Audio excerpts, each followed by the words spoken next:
नमस्कार दोस्तों, मैं विकास भारद्वाज। आज की कहानी का शीर्षक है जीवन जीने की कला। प्राचीन समय की बात है। ढोलकपुर गांव के लोगों ने इंद्र भगवान की वार्षिक पूजा नहीं की, जिससे नाराज होकर इंद्र भगवान ने ढोलकपुर के गांव के लोगों को आकाशवाणी के द्वारा अगले 14 साल तक उस गांव में बारिश न होने का श्राप दे दिया। बारिश का मौसम आया, बारिश नहीं हुई।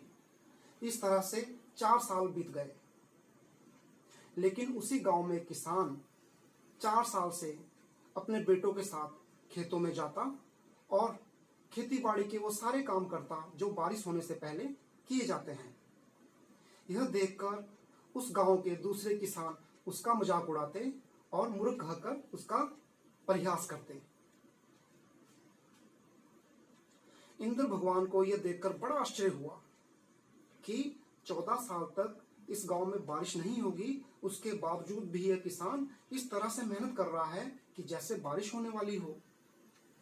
इस राज को जानने के लिए इंद्र भगवान ने ब्राह्मण का रूप धारण किया और उस किसान के पास पहुंच जाते हैं और किसान से पूछते हैं, भैया, जब तुम्हें मालूम है कि आकाशवाणी हुई थी कि 14 साल तक इस गांव में बारिश नहीं होगी, तुम फिर व्यर्थ में क्यों इतनी मेहनत और अपनी ऊर्जा नष्ट कर रहे हो?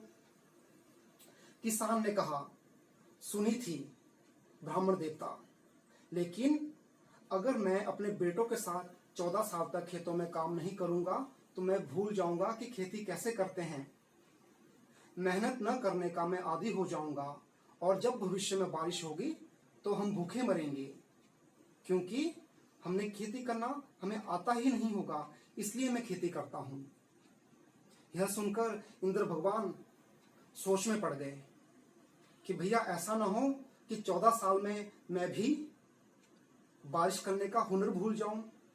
इंद्र भगवान ने तुरंत अपना श्राप उस गांव से वापस ले लिया और साथ में बारिश भी करवा दी। जैसी बारिश शुरू हुई, वह किसान और उसके बेटे बड़े खुश हुए। वहीं दूसरी तरफ गांव के दूसरे किसान एक दूसरे के मुंह की तरफ ताक रहे थे। दोस्तों, इस कहानी से हमें सीख मिलती है कि हमें अपने हुनर को अभ्यास के द्वारा निरंतर बढ़ाते रहना चाहिए। दूसरा, हम नहीं जानते कोरोना वायरस कब खत्म होगा, उसके परिणाम कैसे होंगे, लॉकडाउन कब खुलेगा, लेकिन अपनी क्षमताओं को विकसित करने के लिए हमें निरंतर प्रयास करते रहने चाहिए और केवल लगातार प्रयास से ही हम उत्कृष्टता को प्राप्त कर सकते हैं। अपने ज्ञान को हमें और ज्यादा समृद्ध करना चाहिए। परिस्थितियां चाहे कैसी भी हो, लेकिन हमें डटकर चुनौतियों का सामना करना है और जीवन जीने की कला इसे ही कहते हैं। दोस्तों, ये कहानी अगर आपको अच्छी लगी तो अपने दोस्तों को शेयर जरूर कीजिएगा। मेरे चैनल को लाइक और सब्सक्राइब कीजिएगा। धन्यवाद।